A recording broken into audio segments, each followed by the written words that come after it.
Muy buenas tardes, un fuerte saludo a todos y todas las presentes.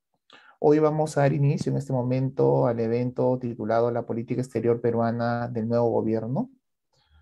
Hoy nos acompañan cuatro personas que formarán parte de este panel de lujo.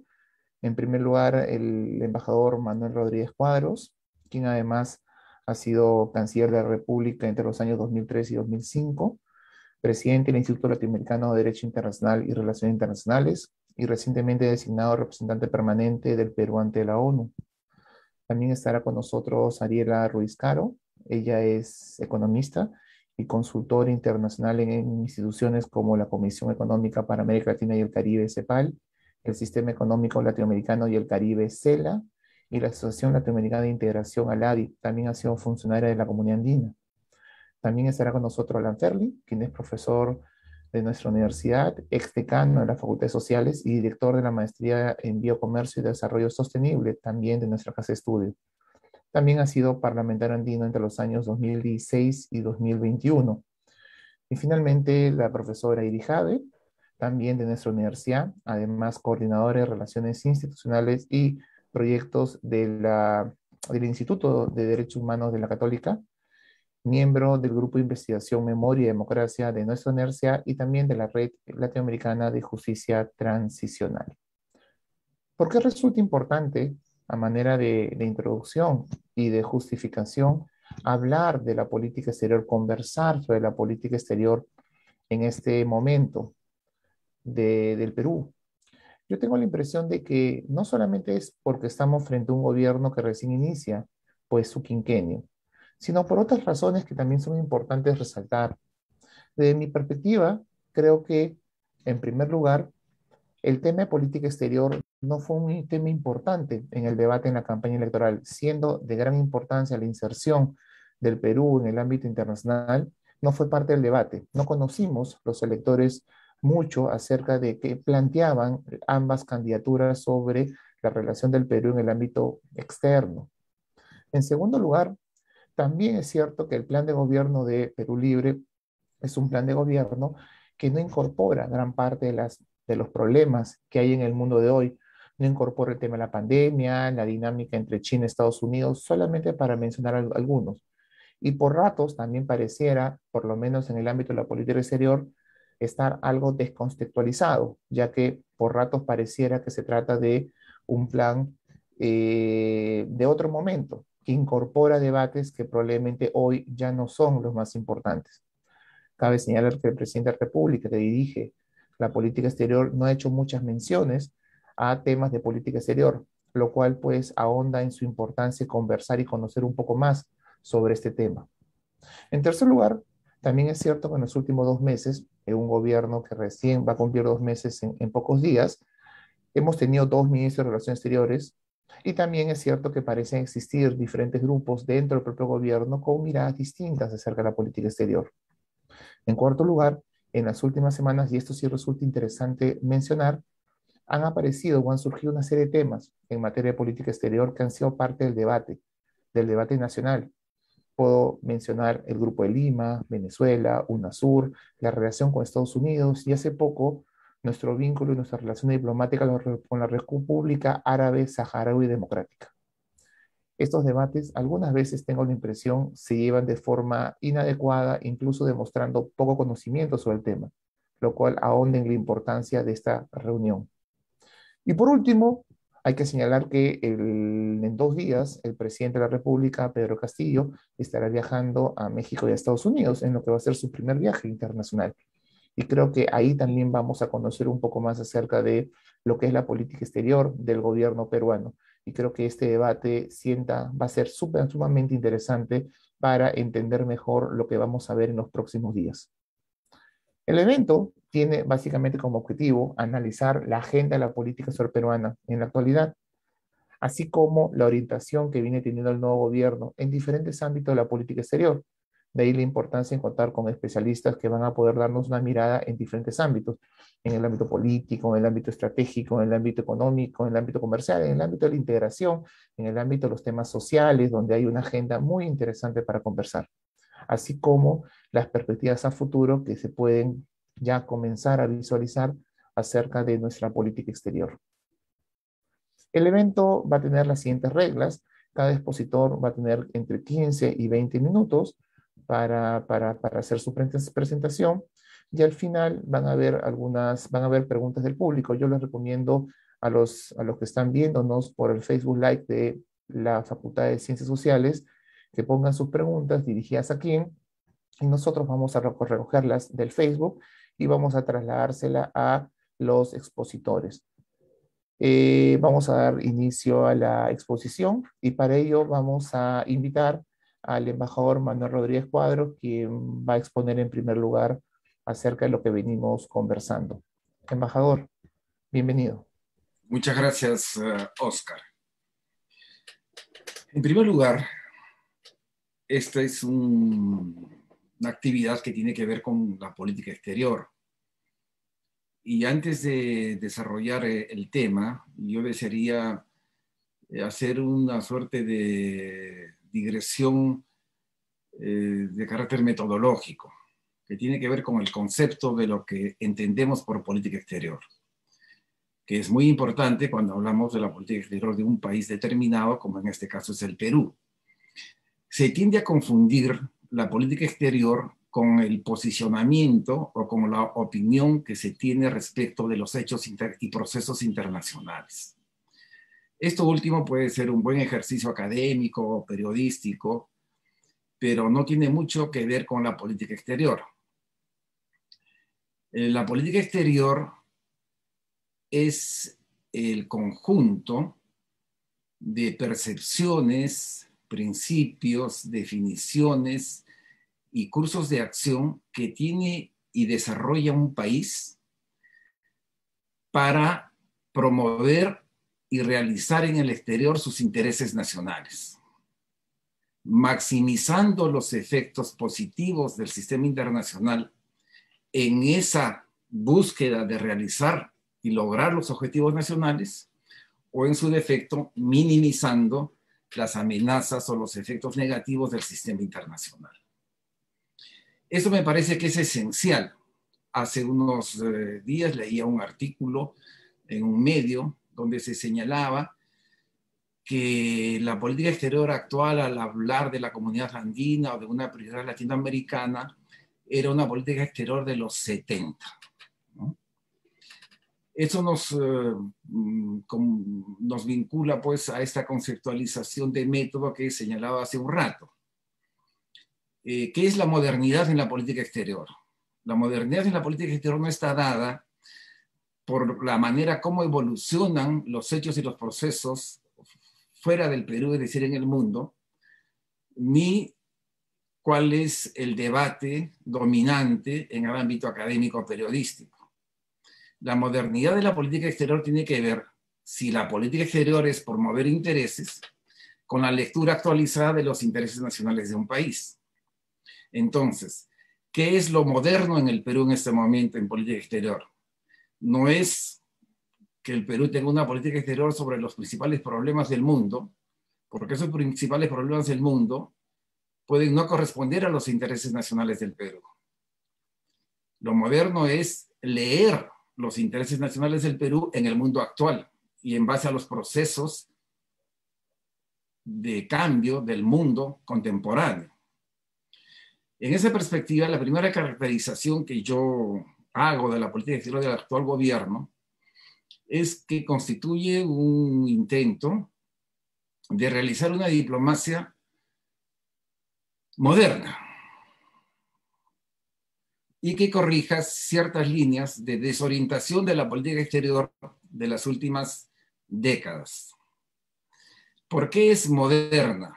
Porque trata de leer los intereses del Perú en el mundo actual, muy sencillo. Voy a poner un ejemplo de lo que es desorientación y de lo que es modernidad. En las últimas 2 décadas prácticamente, el tema latinoamericano ha sido invisible en la política exterior del Perú, o casi invisible. El de la comunidad andina más. Y dentro de las prioridades que hemos estado acostumbrados a escuchar ha sido la cuenca del Pacífico. Si esas definiciones o estos procesos que ya son históricos los pasamos por la criba de las variables de método que he señalado, tratemos de encontrar entonces cuáles son los intereses del Perú en la cuenca del Pacífico para ver si esa es una prioridad real de la política exterior o si es un curso de desorientación de la política exterior. Es casi como Singapur o como si Malasia, no me imagino yo al canciller de Malasia, un discurso diciendo que la prioridad de la política exterior Malasia es América Latina. ¿No es así? ¿Por qué razón? Porque la densidad de los intereses de Malasia no están en América Latina, como la densidad de los intereses del Perú no están en la cuenca del Pacífico. Si nosotros abstraemos de la cuenca del Pacífico a nuestros socios tradicionales cuyo comercio y relaciones económicos no dependen del proyecto Cuenca de carácter multilateral, es decir, la China, los Estados Unidos, Japón y Corea del Sur, vamos a encontrar que todo el resto de los países de la cuenca del Pacífico, que son 12, tienen con el Perú un comercio que es un tercio menos del que tenemos solo con Bolivia y con Ecuador. Y vamos a encontrar que siendo Singapur un país que en las últimas décadas el Perú ha priorizado en base al libre comercio, que las exportaciones del Perú a Singapur son 78 veces menos que las que enviamos a Bolivia. Entonces, la variable de método nos muestra en este caso, por un lado, la desorientación y por otro lado, la necesidad de la modernidad.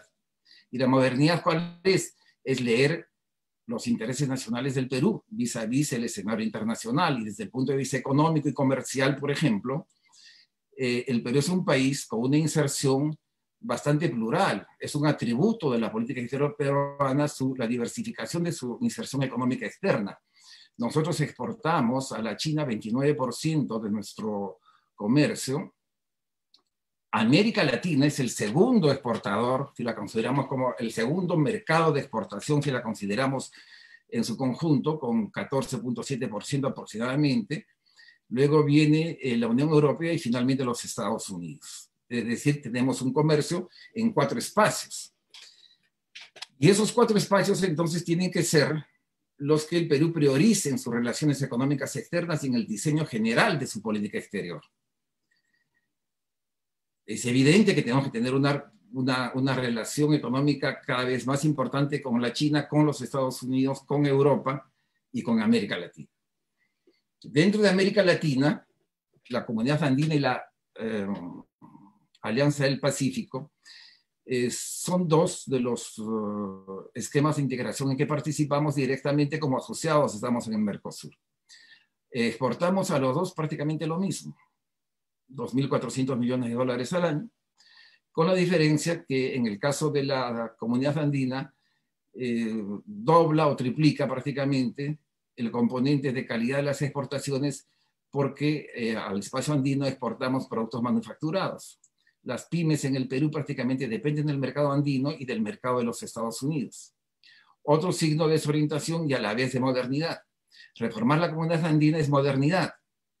Y es una línea de lectura actualizada de los intereses del Perú porque es uno de los centros de comercio más importante para el desarrollo de las pequeñas y microempresas en el país. Creo yo que esta inserción externa también tiene un componente político y eso nos permite identificar cuáles son los países y las áreas donde hay mayor densidad de relaciones externas del Perú, en lo político, en lo diplomático, en lo social, en los elementos migratorios, en lo cultural. Y es obvio que en América Latina está la mayor densidad de las relaciones externas de los intereses del Perú. Por eso, mientras el mundo no cambie, mientras el Perú no se mude de América Latina como territorio al África, al Asia o a Europa Oriental, las relaciones con América Latina deben ser siempre y serán las prioritarias del Perú, independientemente de los discursos, porque si nosotros analizamos, por ejemplo, el discurso negacionista de la prioridad de América Latina en los últimos 20 años, y al mismo tiempo hacemos un análisis de contenido o una aproximación estadística a las visitas oficiales, el comercio, las interacciones entre los empresarios, entre el mundo académico, entre el mundo social, los sindicatos, etcétera. Es decir, medimos las interacciones, América Latina en esas 2 décadas de negacionismo, pues ha concentrado evidentemente más del 50% de estas interacciones, con lo cual se confirma, como no puede ser de otra manera, la prioridad. Hechas estas apreciaciones de carácter general, y muy rápidamente, para determinar un tanto la política exterior del gobierno, yo creo que hay algunas fuentes en este momento que son las que importan. El programa Imperio Libre no tiene ninguna incidencia en la política exterior, como tampoco habría tenido el programa que se inscribió en el Jurado Nacional de Elecciones de Avanza País con la política exterior que hubiese hecho Avanza País. El presidente Castillo ha hecho definiciones, el canciller Béjar, el canciller Maurtua también, la vicepresidenta también, y luego están los hechos y procesos que se vienen ejecutando prácticamente en 1 mes y medio. La definición compartida es que la diplomacia peruana es una diplomacia que el gobierno ha expresado claramente, tiene 5 características. Se trata de una diplomacia nacional. ¿Qué es lo que se quiere con la afirmación nacional? A contramano de algunas visiones altermundistas que señalan que estamos camino a una ciudadanía del mundo, en realidad las ciudadanías nacionales y los intereses nacionales siguen, aunque con otros escenarios, marcando el ritmo y la dinámica de las relaciones internacionales. Entonces, lo nacional es esencial. El Perú tiene que tener una política exterior que responda a los intereses de los peruanos y de las peruanas, y con una visión inclusiva, porque los intereses nacionales no es una frase ni una abstracción, es una interpretación del problema peruano y la realidad nacional. En segundo lugar, se ha definido también como una diplomacia autónoma. Las decisiones se toman por el nosotros nacional, no se toman en función de los intereses de otros estados. Por ejemplo, en el caso de la expulsión del embajador de Corea del Norte hace unos años, esa era una decisión a todas luces que no correspondía al interés del Perú, porque el Perú no tenía ningún contencioso con Corea del Norte. Al contrario, tenía una relación de cooperación tenía más de 40 años, y porque se produjo una crisis entre Estados Unidos y Corea del Norte, el Perú expulsó al embajador de Corea del Norte, caso único en el mundo, con el inconveniente que a los 2 meses se estaba reuniendo pues, el presidente de Corea con el presidente de los Estados Unidos, y el Perú se quedó sin embajador. La política exterior no debe responder a los intereses de los otros, sino a los intereses de nosotros. Y eso también tiene que ver con una cuestión en relación con la ideología. La política exterior debe ser desideologizada, porque la ideología mistifica la realidad, y al mistificar la realidad desorienta la política exterior. El Perú no tiene y no debe tener una política exterior de tipo ideologizado, ni al centro, ni a la derecha, ni a una visión del mundo, ni a otra. Los valores que defiende y los principios de la política exterior surgen de la realidad nacional, de la acumulación histórica de sus relaciones externas y de los referentes esenciales de carácter constitucional, y sobre todo de la lectura de los intereses de la población, que son los intereses de la nación.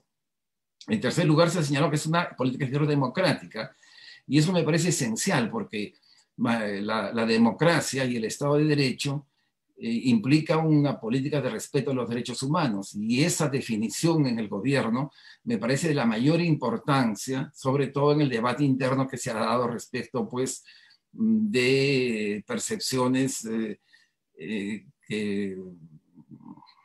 un poco imaginarias respecto de cuál es el camino que está tomando el gobierno actual. Entonces, hay que consolidar la democracia en el Perú, hay que consolidar el Estado de Derecho, y eso tiene que tener una visión en el mundo, y eso tiene que tener una aplicación en el mundo. La política exterior hasta este momento, en relación al caso de Venezuela, es una aplicación de este principio de la democracia. La discusión sobre el Grupo de Lima es un poco singular, por llamarlo de alguna manera. En primer lugar, no existe un Grupo de Lima como organismo internacional que tenga reglas, que tenga principios o que tenga definiciones políticas. Y como tal, tampoco se ingresa o se sale del Grupo de Lima. Si ningún país manda una solicitud para entrar en el Grupo de Lima ni para salir del Grupo de Lima. El Grupo de Lima ha sido una coordinación de políticas de un grupo de países que se llaman por teléfono a través de sus cancilleres y dicen, vamos a sacar un comunicado, sí sacamos un comunicado. El día que esos países consideran que ya no deben sacar comunicados o fijar posiciones conjuntas, pues se acabó ese nivel de coordinación. Y la realidad de la evolución de la situación venezolana y la desorientación que tuvo en su segunda fase el Grupo de Lima en su primera fase creo que fue una buena opción de carácter autónomo para paliar las dificultades que habían en la OEA para promover la democracia en Venezuela.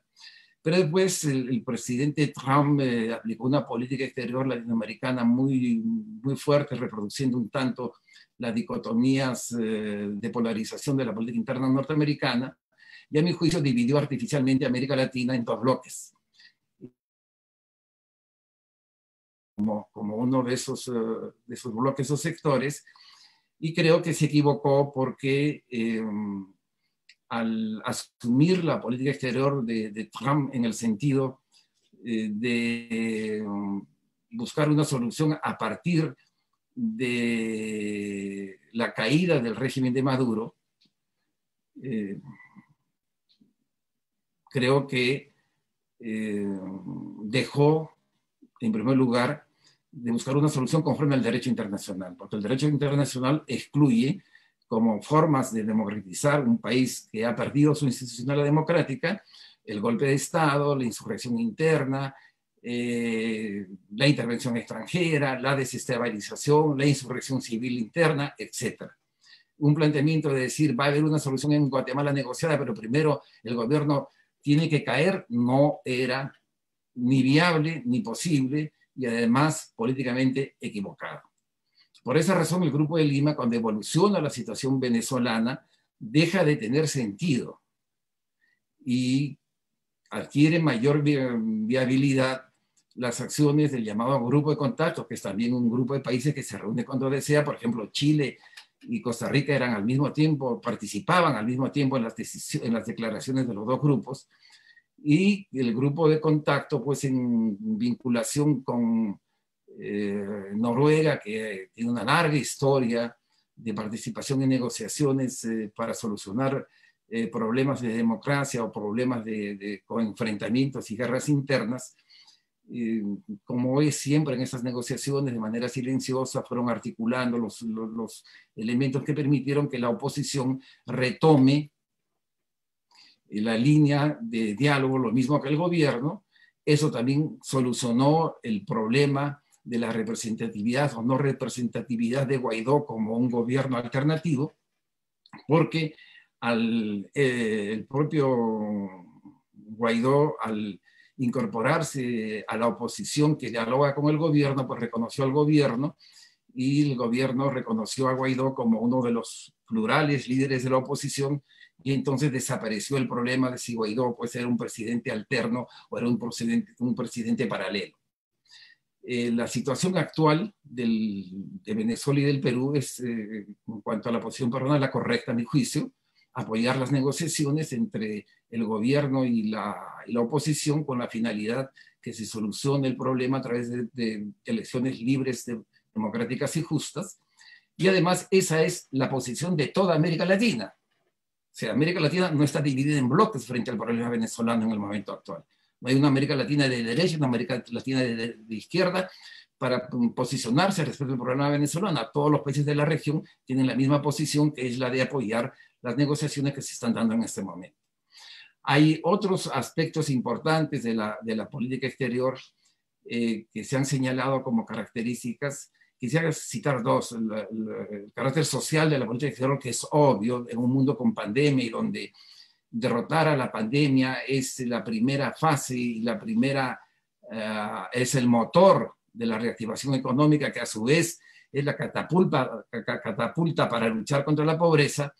El carácter social de la política exterior pues es un interés nacional clarísimo, y no solamente el Perú, lo es de los Estados Unidos, lo es de la China, lo es de Francia, lo es de Alemania, etc. Y otro elemento esencial que yo creo es también moderno es el carácter descentralizado de la política exterior. La política exterior tiene dos características desde el punto de vista de la gestión: es intersectorial, multisectorial, intersocietal y descentralizada, porque tiene que comprender a los gobiernos subnacionales. Y esto no son cuestiones que tengan que ver con la conceptualización de los procesos de política exterior, sino que independientemente que los decision makers de política exterior asuman o no asuman el carácter descentralizado, este existe y se expresa en los procesos. En el Perú, por ejemplo, en los últimos 20 años, cuando yo fui canciller se estableció el criterio de diplomacia descentralizada, pero después se dejó. Pero no dejaron de darse los procesos de política exterior descentralizada, es decir, los gobiernos regionales siguieron firmando acuerdos con gobiernos estaduales como el gobierno de Cataluña, o siguieron firmando acuerdos con gobiernos estatales o con organizaciones no gubernamentales, siguieron asistiendo a conferencias multilaterales de ciudades y de regiones, y la política exterior descentralizada continuó siendo una realidad. Que ahora se vuelva a incorporar en el lenguaje de la política exterior la visión descentralizada me parece realmente muy importante. Hay algunos hechos para terminar que se han dado y que tienen que ver con esta visión desideologizada de las relaciones internacionales y de lo que yo llamo el realismo transformador, porque este es un gobierno que desea transformar al país y a mi juicio el país necesita ser transformado. Pero al mismo tiempo es una transformación que tiene que ser realista porque hay que mantener la estabilidad macroeconómica y hay que incrementar el crecimiento en un mundo incierto, no obstante que el Perú sigue manteniendo sus atributos de inserción externa en lo económico, y eso ha significado que se estén dando pasos importantes, termino en este instante, pasos importantes para articular las relaciones con nuestros socios más significativos. Por ejemplo, con los Estados Unidos se ha firmado el acuerdo de USAID, que es un acuerdo muy importante de cooperación que va a beneficiar sobre todo a los sectores más pobres del país. Y en segundo lugar, cosa que para algunos analistas podría ser hasta curiosa, en los últimos 30 años el Perú no tenía un mecanismo de evaluación y de seguimiento de las relaciones bilaterales con los Estados Unidos, que la tenían otros países. Y una de las primeras cosas que se hizo durante la gestión del canciller Béjar fue establecer un mecanismo de consultas con la Embajada de los Estados Unidos, de tal manera que cada 6 meses se realicen reuniones entre la Cancillería y la Embajada para evaluar cuál es el sentido de las relaciones, cuáles son los problemas que se identifican, los cursos de acción, y de esa manera hacer una gestión eficiente de una relación bilateral que evidentemente es importante. En segundo lugar, Rusia es un factor importante en la política exterior del Perú, es uno de los proveedores de armas y de tecnología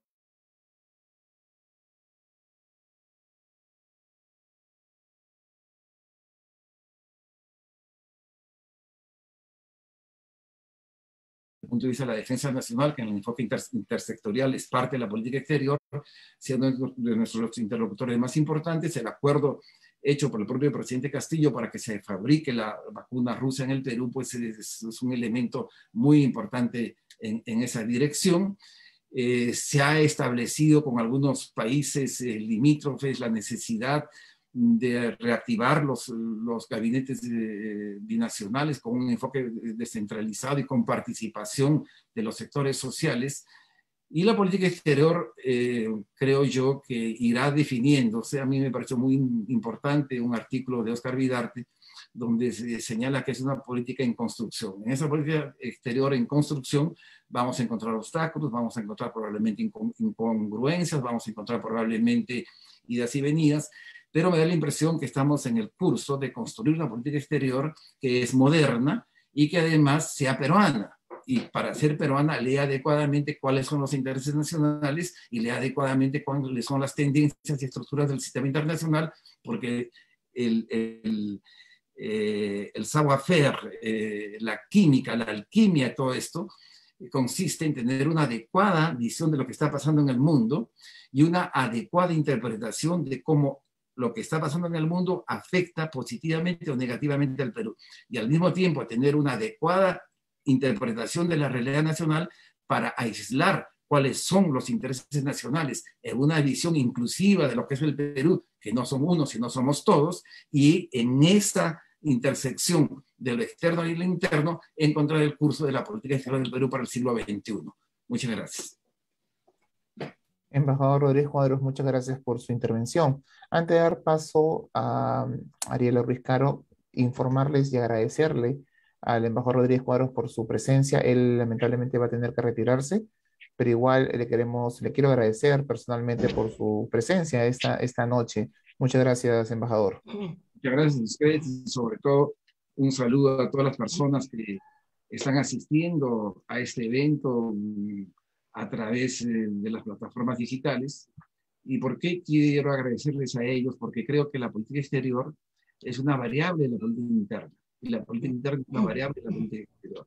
La política exterior tiene que ver con los ingresos de las personas, con sus niveles de bienestar, con sus niveles de carencias, tiene que ver con su inserción política en el país, tiene que ver con sus derechos humanos. La política exterior no es abstracta, está en los procesos cotidianos, no solamente la política interna y la economía y las relaciones sociales internas, sino en la vida de las familias y la vida de las personas individuales en el país. Muchas gracias nuevamente y reitero mis felicitaciones a la universidad y a ti personalmente, Oscar, por la organización de este evento. Muchas gracias. Gracias, embajador. Vamos a dar paso a Ariela Ruiz Caro. Por favor, Ariela, adelante. Gracias, Oscar. Bueno, ante todo agradecer la invitación del Grupo de Investigación sobre Política Exterior Peruana y a ti particularmente, Oscar, por convocarnos a analizar la política exterior del nuevo gobierno.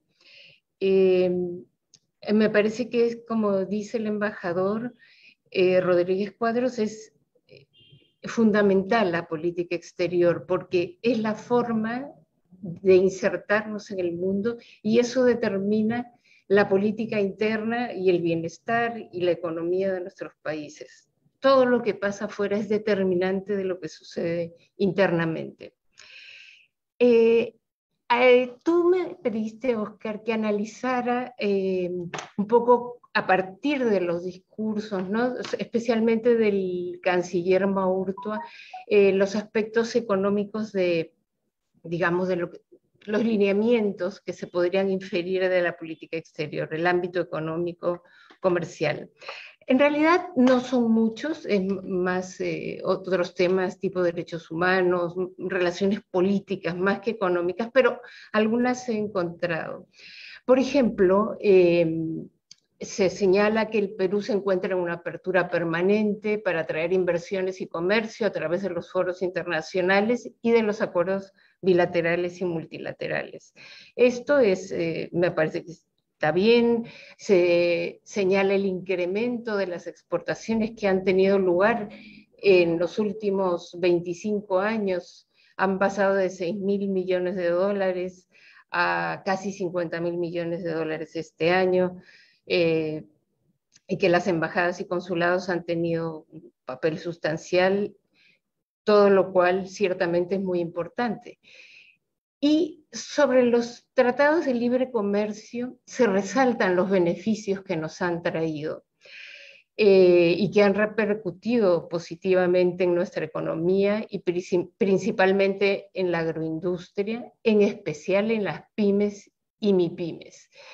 Es aquí donde yo tendría alguna discrepancia,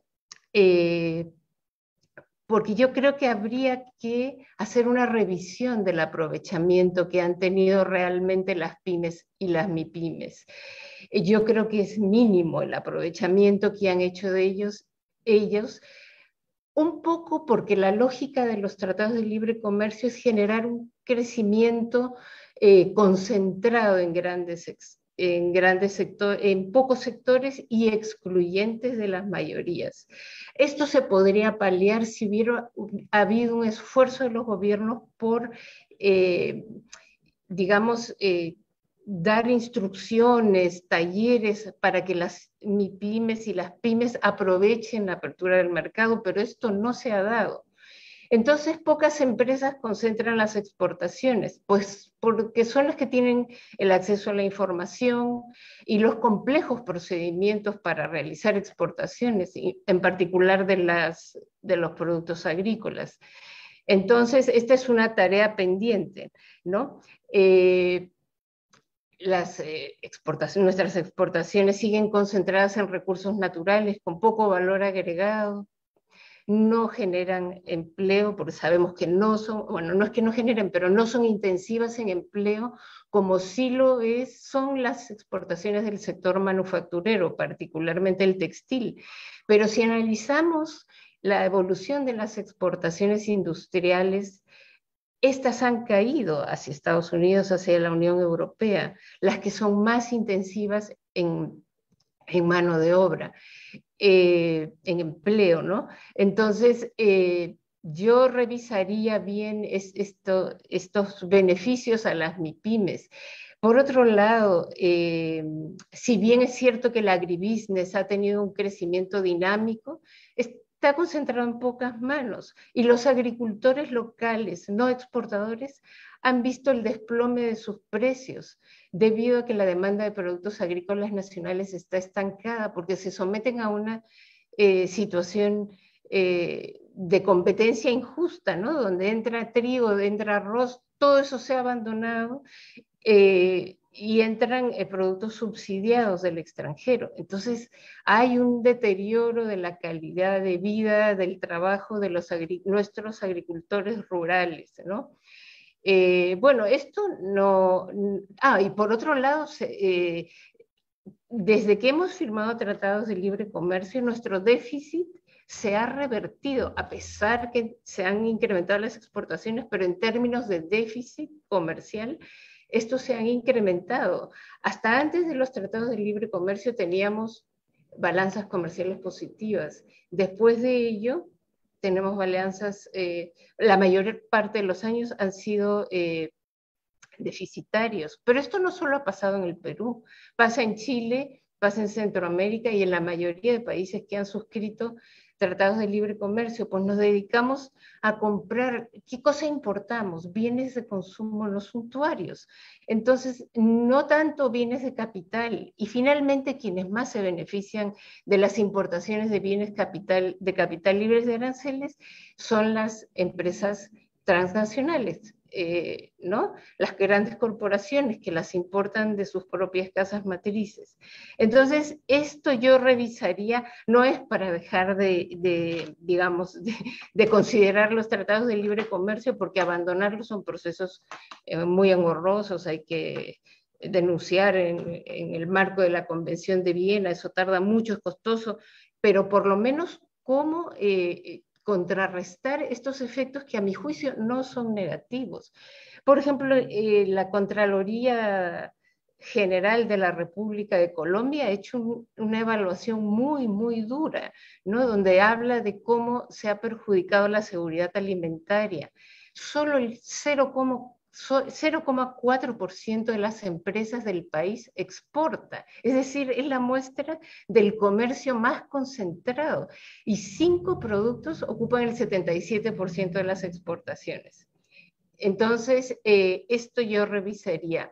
Sobre las inversiones, yo creo que los tratados de libre comercio no necesariamente garantizan las inversiones, la afluencia de inversiones. De alguna forma, no es que van a venir de una manera mística porque tenemos inversiones. La presencia y las inversiones no dependen de un tratado de libre comercio necesariamente, sino de factores más complejos. Por ejemplo, hoy, y la CEPAL lo señala, las inversiones se dirigen a países donde hay poblaciones con alto nivel de educación, donde hay un desarrollo tecnológico importante, y por eso han caído las inversiones en América Latina, salvo algunos países, en los últimos 5 años. Y por otro lado, tampoco es que las inversiones extranjeras directas de por sí generan desarrollo. Tiene que ver dónde las instalas y qué capacidad tiene el Estado para orientarlas, ¿no? Entonces, bueno, esto es lo que me parece con respecto al Tratado de Libre Comercio. También se considera que el Tratado Integral y Progresista de la Asociación Transpacífico, o el TPP-11, va a traer resultados positivos también. Por las mismas razones, no estoy muy segura. Esto se ha firmado hace poco, en junio me parece, mejor dicho, lo ha ratificado el Congreso. Yo pienso que deberíamos, y esto decía el embajador, deberíamos discutir más estas cosas, estos tratados, porque esto se hace entre gallos y medianoche, y no se evalúan las consecuencias, ni se hacen propuestas como, bueno, ¿cómo nos defendemos frente a estos aspectos que no son positivos, por ejemplo, ¿no? Bueno, se habla de reforzar la gobernanza digamos, en los lineamientos de la Cancillería, se habla de la importancia de reforzar la gobernanza mundial de la seguridad alimentaria y la nutrición. Pero como vemos, como lo he dicho antes, los tratados de libre comercio han perjudicado la seguridad alimentaria, no en nuestro país, en México, en Centroamérica, en Colombia. Entonces, hay que tener mucho cuidado con esto, porque la gobernanza mundial en agricultura está regida por principios de libre comercio que no son justos, porque además se exporta productos subsidiados, porque uno puede vivir sin el agribusiness. Podemos vivir sin paltas, sin mangos, sin alcachofas y bueno, y esos otros productos, pero no podemos vivir sin trigo, sin arroz. Entonces, eso es lo que hemos dejado de producir.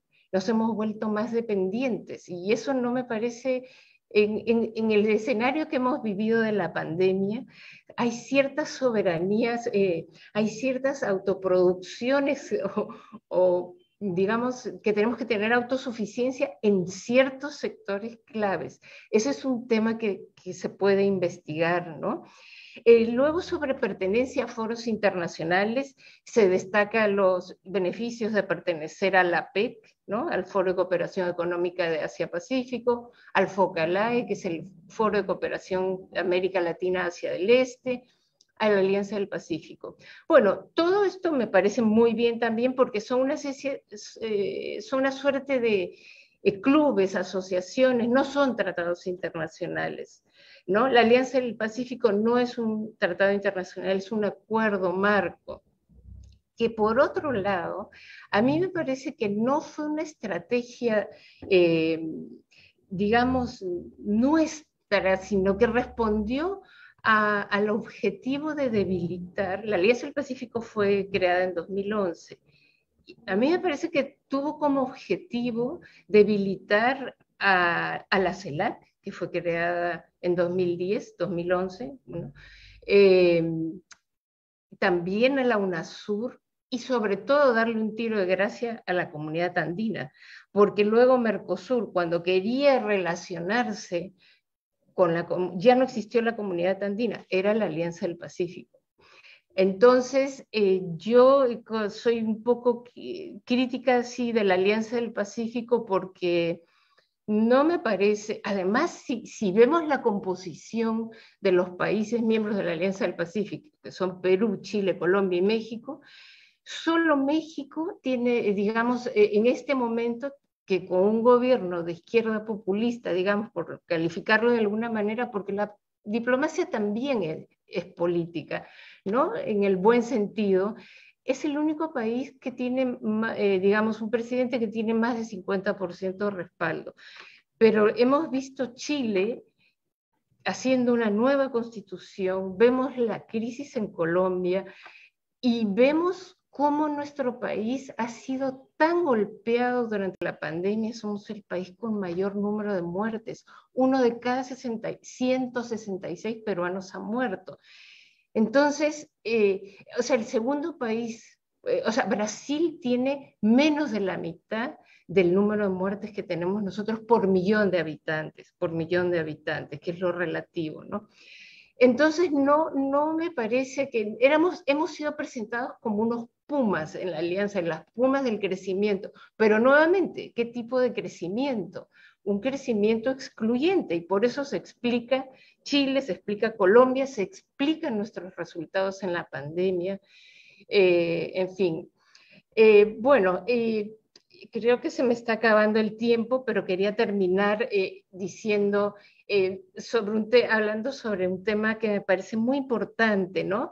Que se dice en este discurso, en los lineamientos generales del discurso del canciller, que vamos a revisar y hacer consultas para ver la conveniencia, la pertinencia a grupos como el de Contacto Internacional, el Grupo de Lima, UNASUR, Mercosur, CELAC, etcétera, etcétera. No se menciona Prosur. No sé si es porque se olvidaron de mencionar Prosur, que fue creada en Chile en 2019. En realidad Esa fue una iniciativa de Mauricio Claver Carone, una jugada para, digamos, acabar con la UNASUR, que de hecho la ha acabado. Tampoco hay 8 países ya miembros en PROSUR, no es un tratado internacional a diferencia de la UNASUR. Se creó en Santiago en 2019, buscó obviamente reemplazar a la UNASUR, que es un tratado internacional. Nosotros tenemos en el Congreso el proyecto de denuncia del tratado, pero no se ha dicho, no se ha propuesto que se retire ese tratado. Claro, es difícil. Hay 8 países del PROSUR y UNASUR está prácticamente desactivado. Bueno, estas son son parte de las políticas no soberanas, ¿no? De responder a un llamado de teléfono y salirnos de un esquema, porque es que yo lo estoy diciendo en términos poco diplomáticos, pero a mí me parece que es así. Bueno, y sobre el Grupo de Lima, estoy de acuerdo, me parece que no fue, nunca fue una creación, una conformación soberana de la región para ayudar a restablecer la institucionalidad democrática en Venezuela, sino que eso fue una creación, una sugerencia del asesor de Seguridad Nacional para el Hemisferio Occidental en la Casa Blanca, John Bolton, durante el gobierno de Trump en 2017, porque no podían, en el marco de la OEA, sancionar a Venezuela, porque no tenían los votos suficientes. Entonces se crea el Grupo de Lima con los países que estaban dispuestos a seguir a Estados Unidos en toda la política que se aplicó frente a Venezuela, incluido el nombramiento de Juan Guaidó,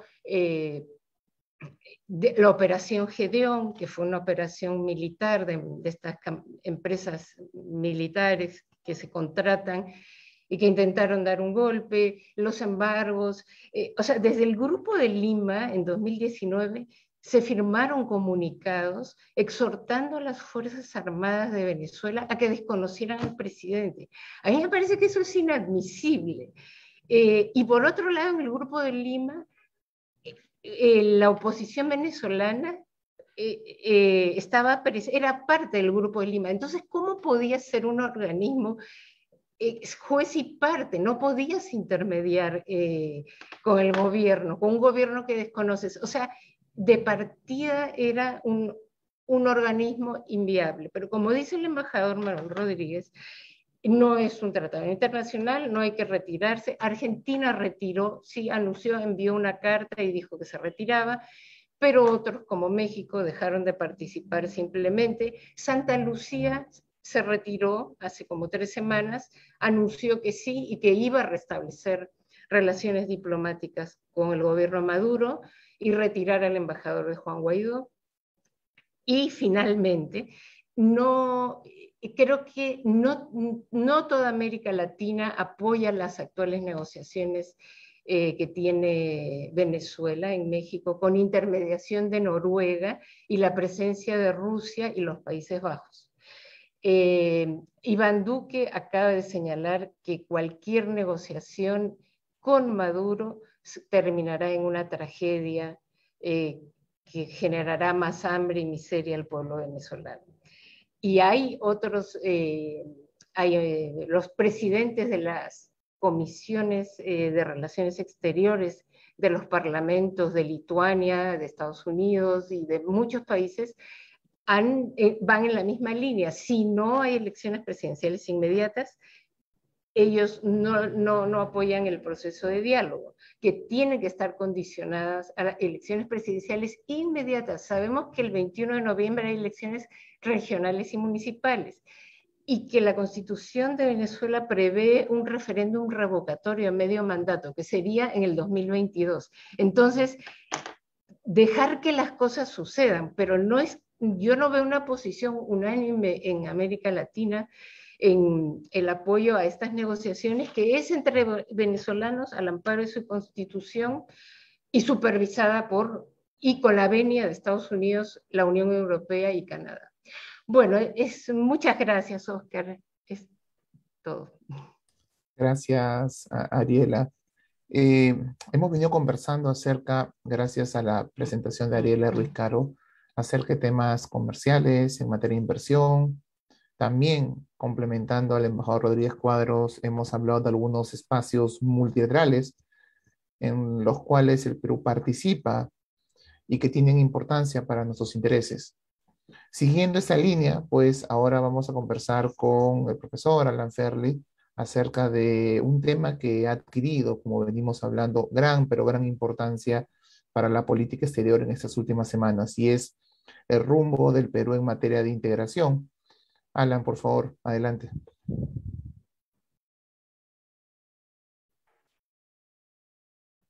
Muy buenas tardes. Gracias, Oscar. Un saludo a las colegas de panel. Un gusto compartir con ustedes estas reflexiones. Un saludo a todos quienes nos siguen y a todas quienes nos siguen en las redes sociales. Yo voy a tratar en el tiempo asignado de desarrollar tres ejes brevemente. Primero, un poco el entorno internacional. Es decir, estamos hablando de la política comercial del Perú, pero ¿qué desafíos tiene? O sea, ¿qué nos está planteando el contexto internacional? ¿Cuáles son algunos de los factores que nos están generando posibilidades y complicaciones? En segundo lugar, ¿qué cosa es lo que hemos hecho en los últimos años, específicamente referido a la política comercial externa? No voy a hablar y de la política de integración, no voy a hablar del conjunto, es sumamente amplio y las distintas colegas han abordado y están abordando esos temas, quizás para el diálogo final. Y en tercer lugar, bueno, algunos de los desafíos y de las opciones que hay en términos de integración, ¿no? Entonces, ¿qué contexto es el que estamos enfrentando? Antes de la pandemia, el comercio ya venía creciendo a tasas mucho menores a la de los años anteriores.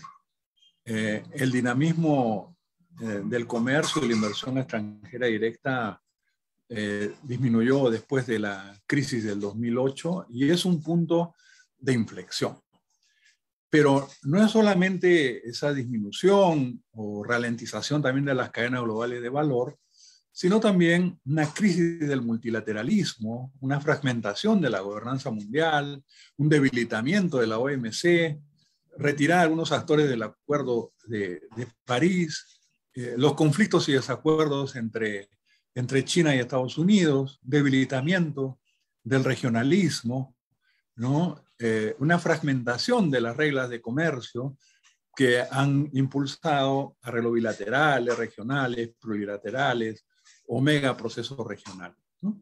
Entonces tenemos un contexto sumamente complicado en el cual además se da la cuarta revolución industrial en el contexto de una crisis del cambio climático y, por si fuera poco, de la pandemia. Entonces, no es cualquier escenario el que estamos enfrentando. Es un escenario sumamente complejo por factores de coyuntura y por factores de estructura. Incluso hay autores, ¿no?, que señalan que no estamos en una crisis iniciada a partir del 2008 tipo Carr, ¿no?, lo que plantea Carr, referido a los dilemas de Tucídides, ¿no?, en términos de los cambios de hegemonía a nivel mundial, sino más bien una crisis Polanyi, ¿no?, en términos de la gran transformación. Es decir, John Aikenberry hace una reflexión sobre que estamos hablando de una crisis estructural, de un cambio de época. No es cualquier crisis. Y sumado a eso está el tema de la pandemia. Y es en ese contexto que han surgido movimientos nacionalistas, se han dado respuestas que han debilitado incluso el bloque de Estados Unidos Unión Europea, hay discursos contra la corrupción, pero también contra la migración, ¿no? Se vuelve a aparecer como amenazas el tema del terrorismo, el tema de la seguridad, ¿no? Y Sanahuja va a plantear, por ejemplo, algunos clivajes, ¿no? Con 4 ejes. Él dice movimientos pro globalización o antiglobalización de un lado, y por otro lado, críticas desde la izquierda y desde la derecha. Porque la crítica a la globalización no solo ha sido desde la izquierda, sino desde movimientos de derecha que además que han tomado el poder, como fue el caso de Estados Unidos o como fue el caso de Brasil y otros.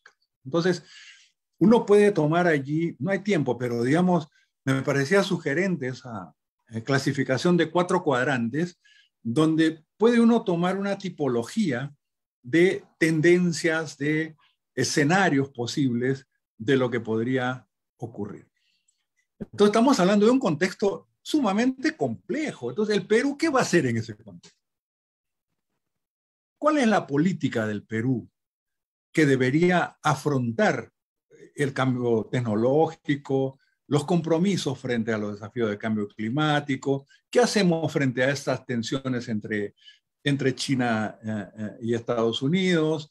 ¿Cuáles son las opciones que manejamos en ese sentido, ¿no? En los últimos años, bueno, tenemos tratados de libre comercio y relacionamiento tanto con China como con Estados Unidos, pero ha habido ciertos alineamientos más con una de las potencias. Entonces, ¿qué vamos a hacer en el futuro? Entonces, ese es un primer elemento que quería dejar planteado. No es cualquier coyuntura, es una crisis sumamente grave que en la pandemia ha implicado, pues, por vía precios, vía los shocks de menor crecimiento y otros elementos, un colapso del comercio, un colapso de los servicios, una disminución de la producción y de los empleos que no se ve en décadas y una disminución histórica. Entonces, hay factores estructurales, hay factores coyunturales. Entonces, las políticas tienen que responder a la emergencia, pero también deberían responder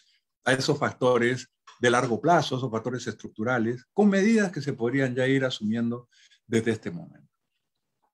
¿Qué hemos hecho en los últimos años como política comercial externa? Una primera fase de la apertura unilateral de aranceles, gradual al inicio, de shock a partir de enero del 91, se buscó un arancel uniforme, se eliminó cuotas, subsidios, libre movilidad de capitales, radical proceso de privatizaciones, buscar atraer la inversión directa extranjera y buscamos unos precios relativos de equilibrio, entre comillas, para crear un crecimiento, reinsertándonos en el mundo, entre comillas también, motivado por el sector privado, ayudado por la inversión extranjera, motorizado por las exportaciones. Entonces se dio esa apertura unilateral de promoción de la inversión extranjera, pero ¿qué habíamos hecho en temas de integración comercial y de negociaciones? Hasta ese momento, fundamentalmente, teníamos la Comunidad Andina de Naciones, pero también se dio una política que sistemáticamente nos acercaba al bloque Asia-Pacífico, ¿no? Primero en el PEC y después con el ingreso a PEC. Gracias a eso pudimos ingresar junto con Rusia y Vietnam en el año 98. Es decir, en apertura unilateral de un lado estaba la Comunidad Andina, tuvimos conflicto por esa apertura unilateral, nos salimos del arancel externo común, de la zona de libre comercio, tuvimos que renegociar bilateralmente, etc. Pero lo que sí fue permanente fue esa proyección al Asia-Pacífico. Después impulsamos el ALCA, ¿no? Que fue la última oportunidad en que la Comunidad Andina negoció en bloque. Sin embargo, fracasó esa experiencia, pero entramos a un ALCA por partes, ¿no? A los TLCs, siguiendo los postulados del nuevo regionalismo. Es decir, apertura unilateral, adecuación a la normativa OMC, más tratados de libre comercio norte-sur. Y esa fue la segunda fase del TLC, sobre todo con Estados Unidos, que fue muy importante por los cambios que eso significó, incluso modificaciones con la normativa de la Comunidad Andina, sobre todo en propiedad intelectual. El MINCETUR asume el liderazgo y se avanza a tratar de consolidar esa liberalización unilateral. Y otro hito fue el acuerdo, por supuesto, con la Unión Europea, donde no hubo tanta polémica como con Estados Unidos. Con China sí hubo alguna preocupación, sobre todo en algunos sectores industriales, calzado, textiles, confecciones, metalmecánica, etcétera, pero no hubo una movilización como la que se dio en el caso de Estados Unidos. Pero se completaba la incorporación o la proyección al Asia con el TPP, ¿no? El Acuerdo Transpacífico, del cual se salió Estados Unidos y después tuvo que liderar el Japón en ese proceso. Pero entonces, ¿qué cosa es lo que se hizo? Consolidar a nivel regional la integración de los TLCs con la Alianza del Pacífico, ¿no? Y para enfrentar al ALBA, para enfrentar el regionalismo posliberal, para enfrentar estos otros procesos y acuerdos. Y de otro lado, o sea, se da una lucha ideológica en la CAN y después a nivel regional que fue muy, muy perjudicial. Y a nivel global o mega regional, el Acuerdo Transpacífico, que, bueno, acaba de ser aprobado por el Parlamento de salir, ¿no? Entonces, pero bueno, acuerdos norte-sur que complementaban la apertura y integración de los TLCs con la Alianza del Pacífico, más TPP como acuerdo mega regional. Pero hay una fase 3 que tiene que ver con las agendas complementarias de competitividad y productividad, porque se habían dado los TLCs, pero no se aprovechaban, no aumentaba la oferta exportable, no se daba la diversificación esperada. Y bueno, hay distintos hitos, incluyendo el de la política nacional de competitividad y de productividad. Entonces, la pregunta es si, o sea, ¿qué cosa es lo que ha ocurrido o cuál es la continuidad respecto a esos temas? Se ha seguido dando, pese a los cambios políticos, la implementación de ese plan de competitividad y productividad, ¿no? Más de 84 medidas, incluso nos reportan cuál es el grado de avance por sectores, que tiene algunos temas importantes, pero básicamente es el continuismo, ¿no?, de la estrategia que se venía desarrollando en el periodo anterior. Entonces, un primer punto allí es qué vamos a hacer frente al entorno internacional que mencionamos al comienzo. ¿Es suficiente o es adecuada esa política? Consideramos que tiene buenos objetivos, pero malos instrumentos. Y hay que replantearlos. Hay que replantear la política comercial, la política industrial, la diversificación productiva, el ordenamiento territorial, una serie de elementos. Y, por supuesto, la política externa, porque tiene que guardar una coherencia con lo que estemos haciendo en ese plan. Entonces, finalmente, ¿qué desafíos o qué elementos están planteados allí respecto al sector, al nuevo contexto internacional?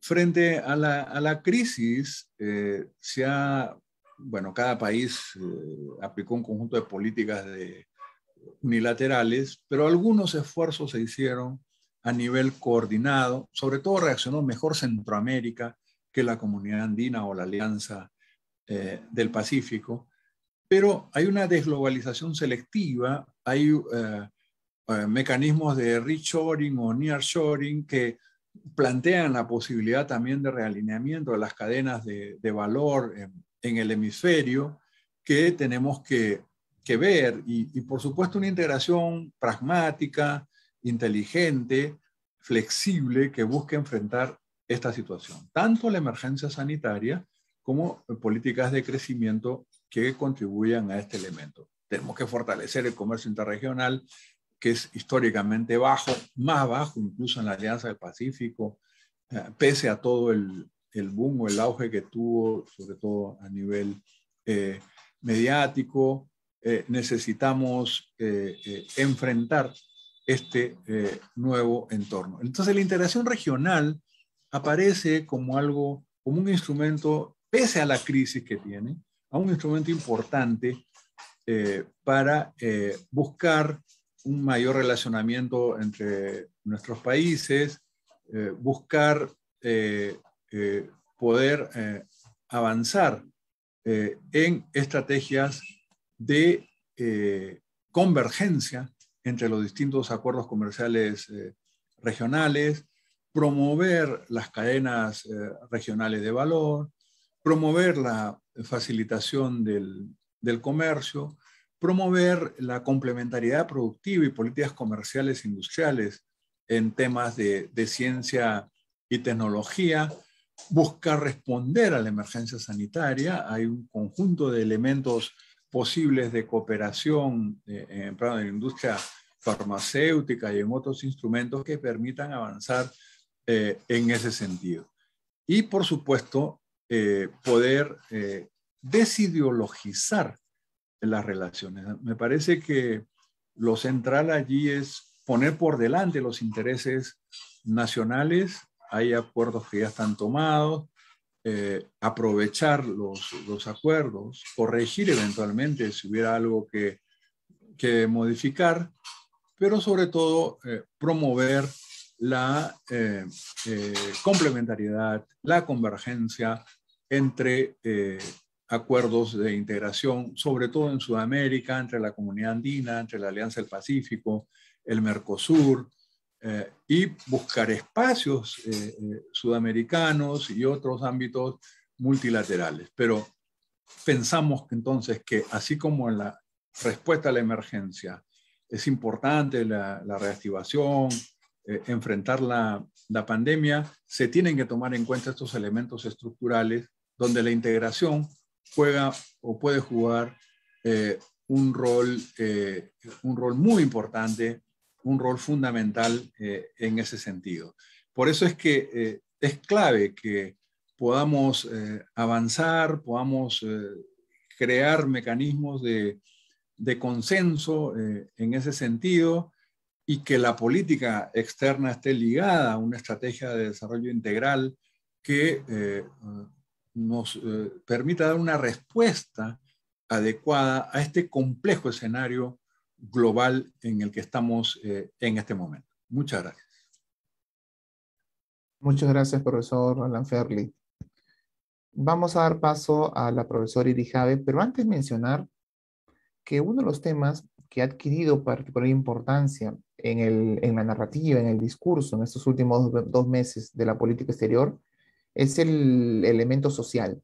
Y no solamente el tema de la diplomacia social, como lo desarrolló el embajador Rodríguez Cuadros, sino una serie de componentes sociales que siempre han estado, pero ahora parece tener mayor importancia, por lo menos en el discurso. Temas como derechos humanos, género, población LGTB, derechos de las mujeres, que ahí creo que implican o significan o reflejan o podrían reflejar que algo pareciera estar cambiando. Así que doy pase a la profesora Irijabe para que nos comente un poco de esto y más cosas. Adelante, por favor. Muchas gracias, Oscar, también por la convocatoria, y saludo a mis colegas panelistas aquí y a todas las personas que nos están siguiendo. Sí, yo justamente había preparado una suerte de agenda de derechos humanos que está pendiente como reto, como desafío para el nuevo gobierno, particularmente de atención a la población vulnerable, dado que, como decía el embajador Rodríguez Cuadros más temprano, la política exterior también se basa en nosotros, ¿no? Cómo estamos hacia adentro, como explicaba Ariela también en términos económicos, comerciales, cómo estamos por dentro, ¿no? Y entonces lo que tenemos aquí en nuestro país son unos tremendos desafíos en relación a la población indígena, la población migrante, así como las demandas pendientes de las familiares y víctimas del conflicto armado interno. Con la noticia de la muerte de Abimael Guzmán se ha puesto en debate toda una narrativa sobre lo que significó la insanía de Sendero Luminoso y el terror que dejó, situación que por supuesto condenamos, pero se ha recordado poco, se hace poca memoria de las familiares y víctimas de la violencia, excepto cuando algunos sectores utilizan la categoría de víctima para sus propios fines. Entonces quisiera colocar 4 puntos, rapidito también trataré de hacer un recuento rápido. Primero hablar de las poblaciones vulnerables y el tema de igualdad de género. En segundo lugar, el tema de la migración, que todavía tenemos varios aspectos pendientes. En tercer lugar, las políticas de reparaciones y atención a las víctimas y familiares del conflicto. Y en cuarto lugar, la situación de los pueblos indígenas vinculado al tema del cambio climático, ¿no? Que como decía el profesor Fairley, es una situación excepcional, es una situación compleja. Y sin embargo, creo que también en el caso de nuestro país hay problemas que se vienen arrastrando de años atrás y ahora el gobierno tiene que avanzar un poco sobre esa agenda propuesta, ¿no? Entonces, en el caso de la igualdad de género, recordar solamente que el Perú ya tiene una política nacional de igualdad de género que parte de reconocer la discriminación estructural que enfrentamos las mujeres y que se refleja en una serie de vulneraciones de derechos fundamentales, como la violencia de género, garantizar la salud sexual y reproductiva, el acceso y participación en los espacios de toma de decisiones y también derechos económicos y sociales, ¿no? Solo quiero dar algunas cifras para entender un poco por qué es tan relevante esto. De hecho, el Perú es suscriptor de una serie de convenios y tratados internacionales, pero con la pandemia esta situación se ha agudizado. Por ejemplo, se ha aumentado en un 130% las denuncias por violencia de género y se han registrado más de 7.000 denuncias por violencia sexual. Se ha incrementado en 12% los embarazos no deseados.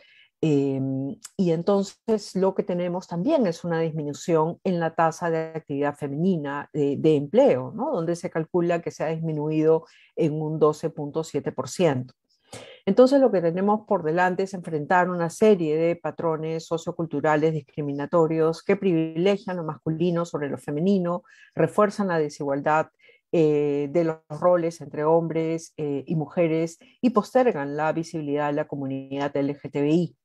Entonces sí es bien importante colocar esto como una agenda fundamental del gobierno, empezando por las propias autoridades, quienes no solamente tienen que dirigir las políticas públicas para enfrentar esta desigualdad, sino ofrecer una narrativa mediante discursos, símbolos, gestos, que parta del reconocimiento de estas diferencias y la necesidad de cambiar estos patrones culturales.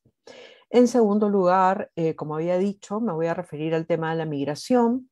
En el Perú tenemos casi 1 millón de personas migrantes venezolanas, pero hay otros grupos también de migración presente en el país. Y en el contexto del COVID-19 han sido justamente miembros de esta comunidad la población más vulnerable, ¿no? Han sufrido un mayor impacto en las medidas adoptadas frente a la pandemia. Una principal dificultad que se enfrenta es la regularización migratoria, ¿no? Es esa necesidad de acceder a la condición migratoria que permita el acceso al servicio de salud y que enfrente, por ejemplo, la pérdida de empleo, ¿no? Recibir los bonos, por ejemplo, que da el Ministerio de Inclusión Social. Por ejemplo, durante todo el periodo de cuarentena se cerró la atención de trámites y documentos migratorios y eso afectó a más de 500.000 personas solicitantes de refugio en todo el Perú, porque la población venezolana hay un sector importante que solicita refugio, pero esa solicitud tiene que ser certificada y garantizada por un procedimiento para ingresar al país, ¿no? Entonces, hay una dificultad ahí que hay una mesa de trabajo promovida por Cancillería por Relaciones Exteriores, con inclusión de la Superintendencia de Migraciones, pero todavía es un tema que tiene que resolverse.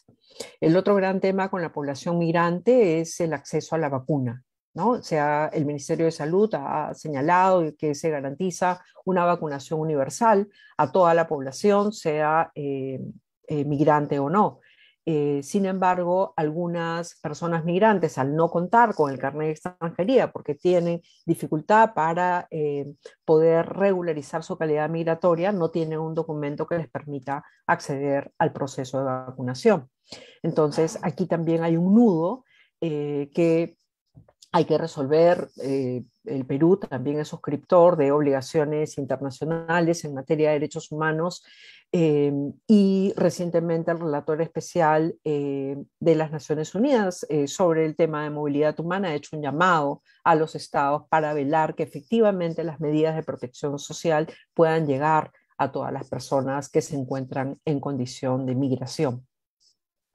Mi tercer punto tiene que ver con las políticas de reparación y atención a las víctimas y familiares del conflicto armado interno, y coloco esto porque justamente se está discutiendo en estos días qué hacer con los restos de Guzmán, pero no se atiende o no se visibiliza una problemática mayor que tiene que ver con las víctimas y familiares del conflicto armado interno, ¿no? Y el Perú ha asumido una política de reparaciones desde el 2004, tenemos 7 tipos de reparaciones, hay reparaciones colectivas, reparaciones individuales, hay reparaciones en educación, salud, vivienda, restitución de derechos ciudadanos y simbólicas, ¿no? Desde el 2004, como me digo, se ha ido avanzando en distintos espacios, las reparaciones colectivas, que son las que se les otorga 100.000 soles a las comunidades que han sufrido algún tipo de violencia, se han completado en una cifra mayor, según la Comisión Multisectorial de Alto Nivel.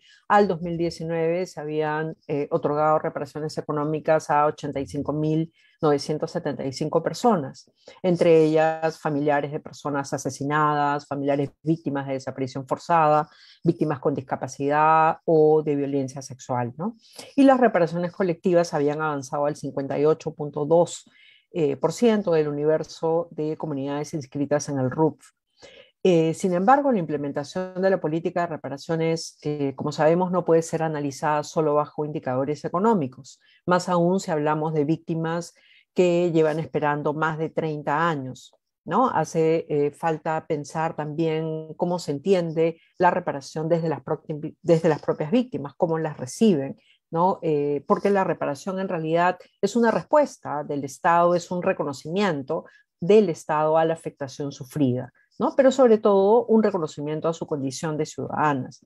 Y entonces la idea es que hay pendiente prestar atención a los procesos simbólicos y conmemoración que se vienen desarrollando en todo el país.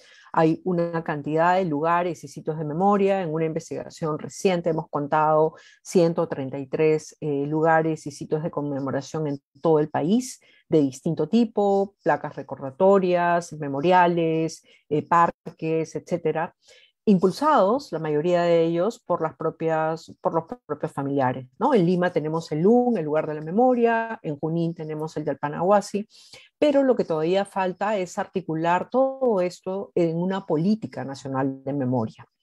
La Comisión Multisectorial de Alto Nivel, encargada de las reparaciones, empezó a hacer un diálogo en plena pandemia para recoger las voces de todas las víctimas civiles, policiales, militares y poder llevar adelante una política nacional de memoria, ¿no?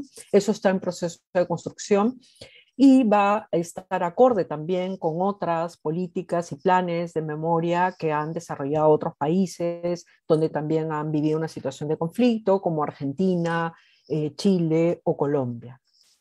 En el caso de educación, por ejemplo, las reparaciones, lo que tenemos es el programa Repared, de atención a víctimas, sin embargo, que está en el marco de Beca 18. De hecho, ha sido súper importante porque ha logrado transformar la vida de numerosos estudiantes y sus familias. Sin embargo, todavía falta mirar el otro lado. Las personas que reciben esta beca lo hacen a través de universidades particulares que el Estado financia para poder atender a las víctimas de la violencia en materia de educación. Pero las universidades que son particulares y tal, todavía no se adecúan a lo que significa dar una reparación, ¿no? Solamente se presta el bien, los estudios, la manutención, etcétera, pero no se piensa en el sentido de reparador que tiene el otorgar una beca educativa a un familiar o víctima de la violencia. Y un último punto aquí tiene que ver con la necesidad de educación y memoria. Como se decía al principio también, hay toda una situación compleja por atender a un problema público marcado por narrativas de negacionismo y de terruqueo. Sin embargo, el nuevo gobierno, como también lo señaló el profesor Pedro Castillo en su campaña, tiene que recuperar algunos avances de reparaciones en los últimos años, pero extender su alcance, ¿no? Avanzando hacia una política pública integral que incorpore un proceso de memoria y de educación en las instituciones educativas y en las universidades, por supuesto. En ese aspecto también quería mencionar que el Perú, junto con Colombia, El Salvador y México, han creado unos mecanismos extraordinarios para buscar a las personas desaparecidas de los conflictos internos. En el Perú hay casi 22.000 personas desaparecidas del conflicto armado interno, y el Estado se ha comprometido a buscarlas. De hecho, en 2016 se creó, se promulgó la ley para la búsqueda de personas desaparecidas. Hay una dirección especializada en el Ministerio de Justicia para ello. Antes solamente se hacía por el proceso penal, y ahora existe esto en el Ejecutivo para poder complementar y poder buscar. De esas 22.000 personas, se han restituido algunos restos en los últimos años por trabajo de la Fiscalía, el equipo forense, que llegan a más de 1.000 restos restituidos, ¿no? Pero todavía hay 22.000 personas por buscar, y según el Registro Nacional de Desaparecidos podrían haber más en la medida que se vaya recopilando información. Ese es un tema pendiente que tiene el país, y que otros países también lo están mirando y están empezando a tejer redes de cooperación, que también creo que es importante poder poner en la agenda, ¿no? Y mi último punto tiene que ver con la problemática alrededor de los pueblos indígenas y el cambio climático. Creo que ahí, como hemos visto algunas noticias recientes también, un primer aspecto que quisiera señalar es la población en riesgo que implican los defensores ambientales, ¿no? Desde el inicio de la pandemia han sido asesinados 9 defensores ambientales por enfrentarse a mafias que se dedican a la tala ilegal de madera, a la minería ilegal, el narcotráfico o el tráfico de tierras. Y el problema es que cuando denuncian las amenazas no reciben ninguna protección, ¿no? Entonces falta desarrollar una serie de mecanismos de protección para los líderes defensores de pueblos indígenas. El último líder asesinado era también un guardaparque, ¿no? Están cuidando los bosques, están contribuyendo a la defensa del territorio, pero sobre todo enfrentando los efectos del cambio climático, y no reciben esta protección, ¿no? Entonces lo que falta es una articulación activa entre el Ministerio del Ambiente, la policía, los gobiernos regionales, pero esta situación también ocurre en otros países fronterizos, como en Colombia, en Brasil. Entonces sería importante también articular algunos esfuerzos de defensa y de protección para los defensores ambientales, ¿no?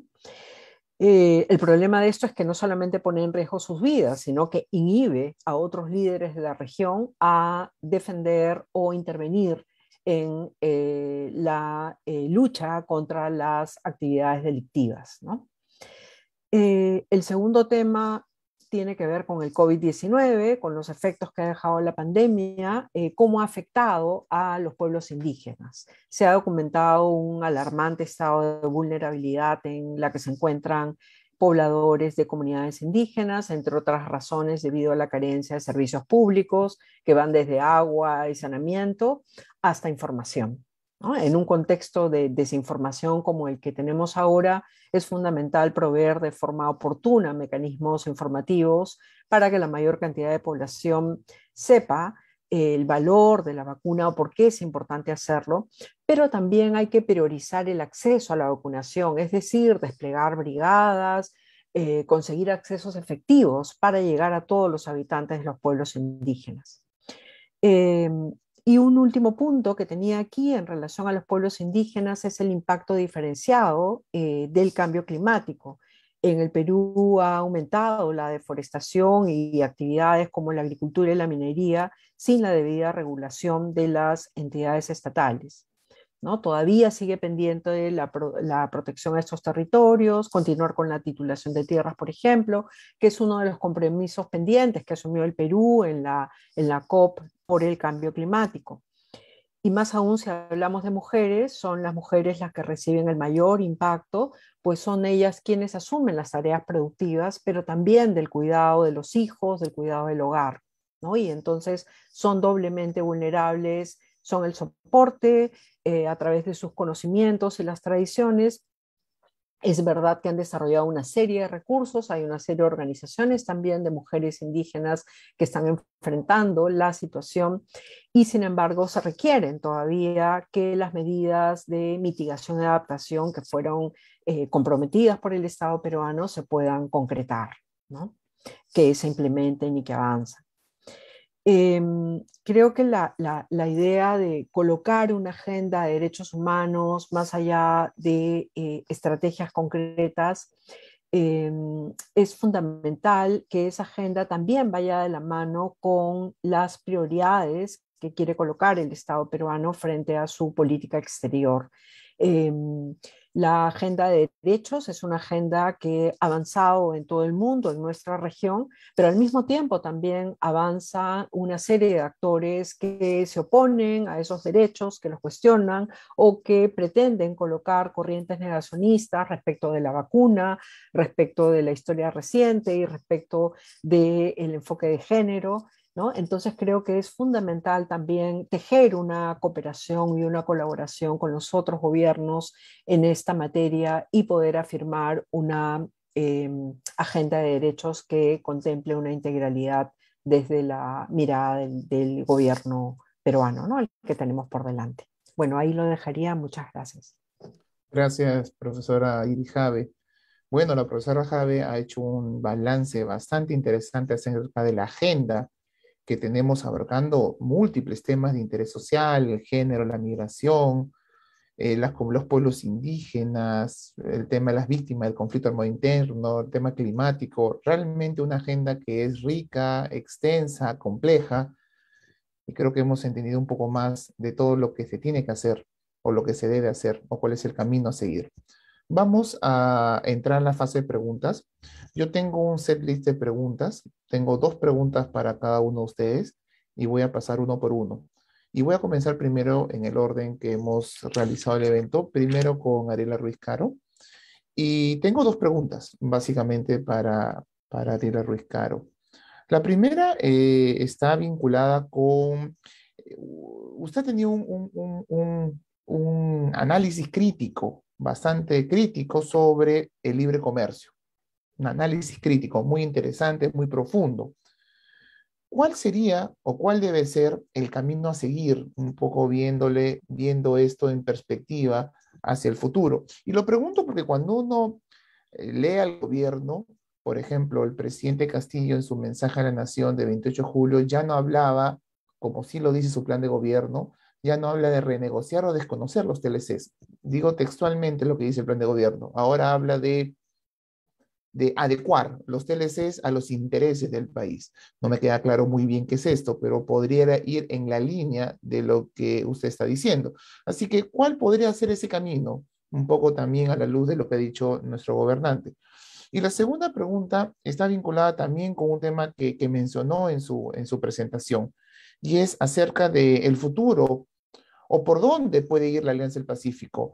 Porque la Alianza del Pacífico es de esos espacios multilaterales, esos bloques regionales, que creo que siendo importante también le hemos dado más de la importancia que tiene. cuando uno ve los resultados tangibles, por ejemplo, a nivel comercial entre los 4 miembros de la Alianza del Pacífico. Así que, y estamos en un contexto, como bien lo señalaba el profesor Ferli, bien complejo, en todo sentido, económico, institucional, multilateral, etcétera. Además, considerando que tenemos a presidentes que probablemente no vean a la Alianza del Pacífico como una prioridad, como es el caso del presidente mexicano y el actual presidente de nuestro país. ¿Cuál es el futuro? ¿Por dónde puede ir o debe ir para que la Alianza del Pacífico, pues, no se convierta en otro elefante blanco de los muchos que existen en la región? ¿Por dónde debe ir en este contexto además tan difícil? Vamos a la espera de sus respuestas. Bueno, ambas preguntas son interesantes. Voy a comenzar con la segunda.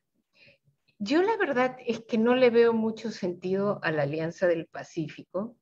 Creo que la importancia que el comercio en la Alianza del Pacífico es menor al 3%, pero creo que además, desde su origen, como dije, no fue fue más creada para mostrar una eficiencia, una supereficiencia de crecimiento en un entorno donde habían gobiernos de otro signo político, y también para terminar, como dije, de hacer desaparecer la comunidad andina en términos prácticos, porque Bolivia y Ecuador no eran parte de esta línea política que tenían los miembros de la Alianza del Pacífico. Entonces la comunidad andina no existía.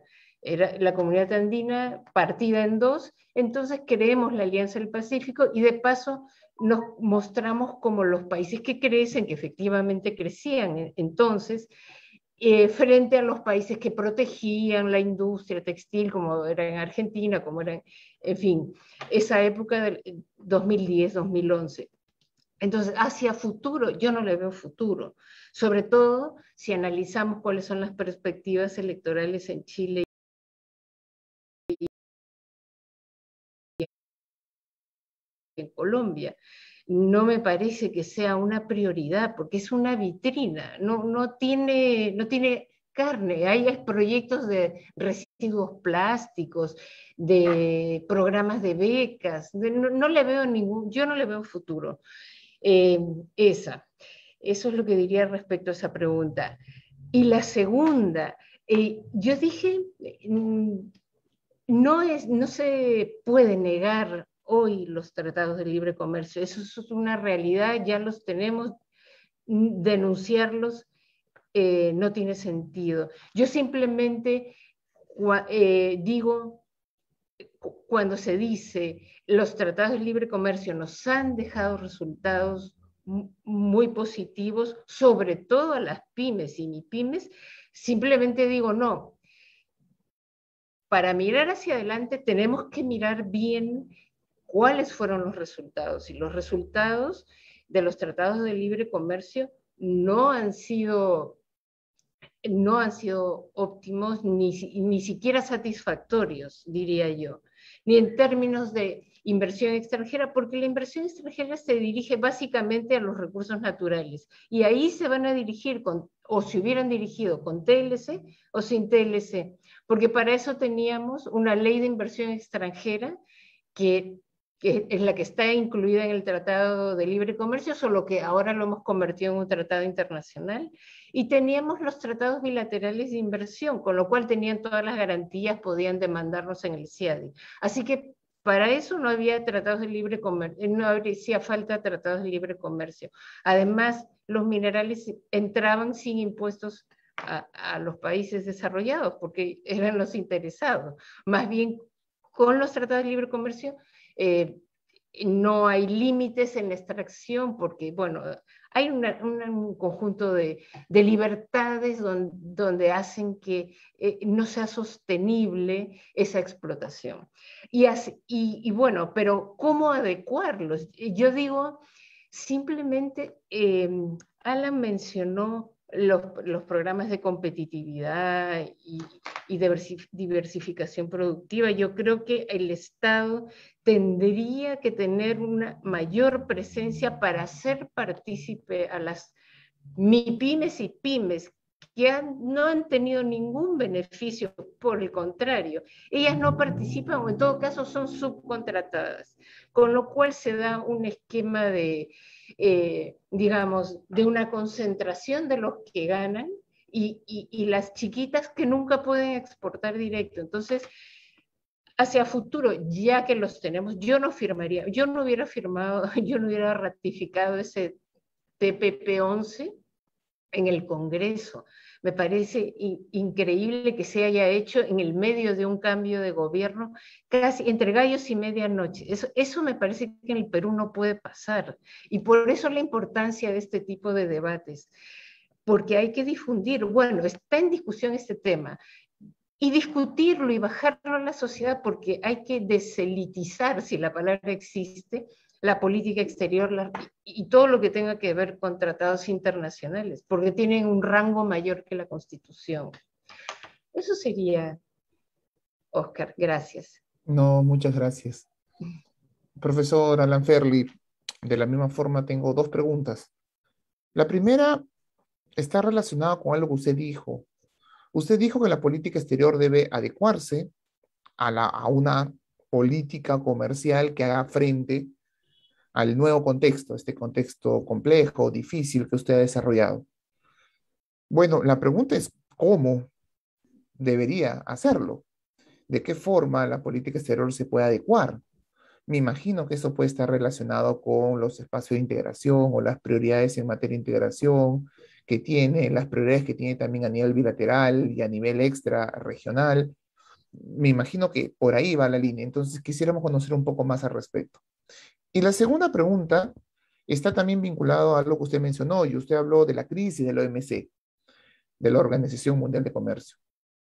Hay todo un proceso de debate muy intenso en el mundo acerca del OMC, que usted conoce muy bien, pero que curiosamente no es parte del debate interno.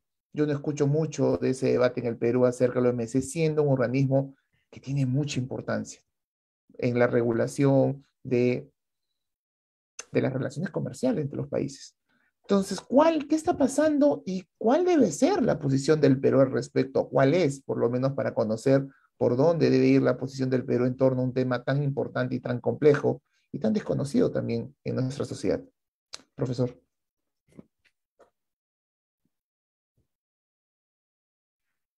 Bueno, en el tema de la OMC ha habido críticas tempranas, ¿no? Desde Baldwin, que señalaba que la OMC se había preparado para la gobernanza del siglo XX, no la del siglo XXI, y básicamente por dos elementos, la de las cadenas globales de valor y los procesos mega regionales, ¿no?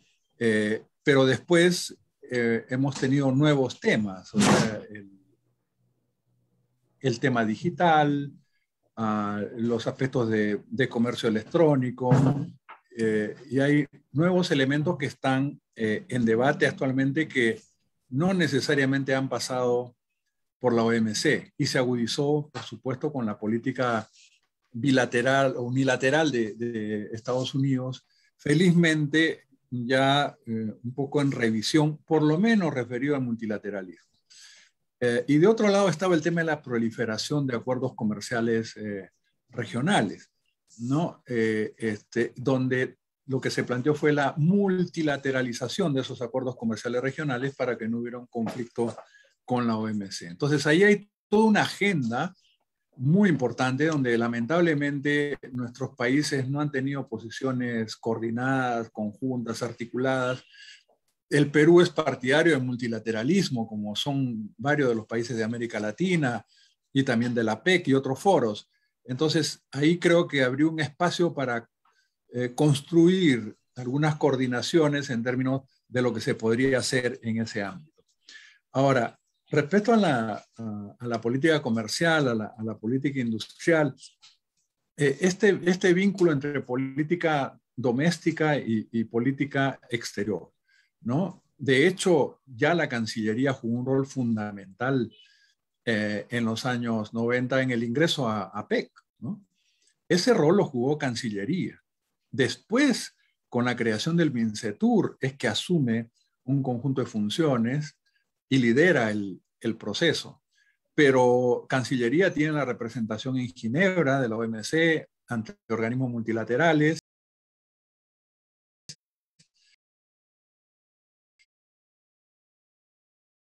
Después también tenía las oficinas de comercio exterior que después pasaron al MINCETUR, ¿no? Entonces, hay un doble desafío. Uno es el de la agenda, cómo lo articulamos, y otro el de la institucionalidad. ¿Cuál es la mejor manera de relacionamiento de los distintos ministerios para afrontar esa tarea, ¿no?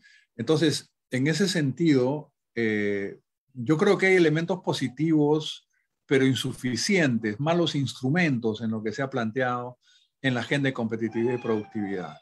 Porque nuevos TLCs ya prácticamente, bueno, está con la India, está con Rusia, pero de los que ya tenemos como más del 95% del comercio total, no los hemos aprovechado.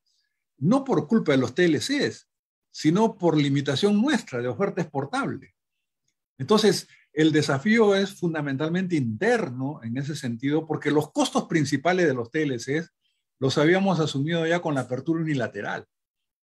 Por eso es que el Perú pudo negociar con Estados Unidos y otros sin los conflictos o por la magnitud de los conflictos que tuvieron otros países que no tuvieron una apertura tan radical unilateral como el Perú. Entonces los costos ya se asumieron. Entonces el tema es cómo construir hacia adelante, cómo mejorar la oferta exportable, cómo diversificar exportaciones. Y ahí está el debate, porque ya desde el exministro de producción, en su momento que planteó diversificación, pero en sectores, ¿no? Forestal, acuícola, limitado, porque hay este discurso también ideológico que no hay que diversificar, pues, sino que el mercado defina qué cosa es la rentabilidad, ¿no? Entonces, ese esfuerzo para no quedar rezagados en esa cuarta revolución industrial es fundamental. Estamos en la cola en ciencia y tecnología, en inversión per cápita. Entonces, eso tenemos que multiplicar, duplicar, aumentar de una manera fundamental en este contexto, en esta coyuntura. No tenemos ley de ordenamiento territorial, el tema de la economía verde, ¿no? El tema que está en la agenda, por ejemplo, de Europa, con el Pacto Verde Europeo, el tema digital. Podemos hacer alianzas, no solo al interior, sino también con la Unión Europea y con otros bloques extrarregionales, porque ahí está planteada esa agenda, y no solamente enfrentar en el corto plazo, ¿no? En ese sentido, y con eso termino, el tema de la Comunidad Andina o de la Alianza del Pacífico, o de la convergencia con Mercosur, la alianza también ha tenido algunos puntos de agenda digital, de facilitación de comercio, al igual que la Comunidad Andina. La zona de libre comercio que hay entre Perú y Colombia viene de la Comunidad Andina, la que tenemos en la Alianza del Pacífico. Es fundamental. México medio que está arrastrando los pies en el caso de la alianza, pero es su punto de encuentro con Latinoamérica, ¿no? En términos de relacionamiento con Latinoamérica. Entonces, ¿cuál va a ser la relación México-Brasil? Que mientras ese acercamiento no se produzca, o con Argentina, va a ser muy complicado seguir avanzando. El fracaso o la no implementación del TLC con la Unión Europea también fue un punto de crisis, pero la Alianza del Pacífico con Mercosur, con la Comunidad Andina, podría facilitar algunos mecanismos de convergencia hacia el futuro.